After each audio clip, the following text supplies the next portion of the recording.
ផ្ទះវីឡានេះម៉ូដស្អាតមែនទែនបាទនេះម៉ូដផ្ទះស្អាតណាបាទផ្ទះនេះគឺ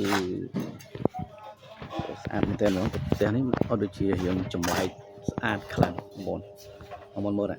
ផ្ទះនេះបាទផ្ទះវីឡាមកនៅកណ្ដាលនៅក្រុងពោធិ៍សាត់យ៉ាងហ្នឹងបាទនៅក្រុងពោធិ៍សាត់យ៉ាងហ្នឹងបាទនេះគឺម៉ូដប្លែកបាទខ្ញុំឃើញប្លែករហូតថតទុកមើលបងប្អូនហើយក៏ចង់ផុសជូនបងប្អូនមើលដែរបងប្អូន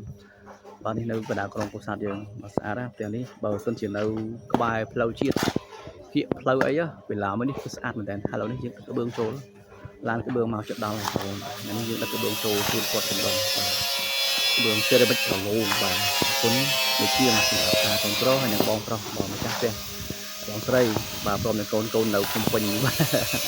អរគុណខ្លាំងមែនតើបាទនេះគឺធំបាទធំមកបាទអរគុណច្រើនទាំងអស់គ្នាសម្រាប់ការចូលមកតោនេះចាំបានមកផ្ទះស្អាតប្លែកៗឆានមកខ្ញុំផ្ញើរូបភាពទៅវិញតែម្ដងអរគុណបាយបាយ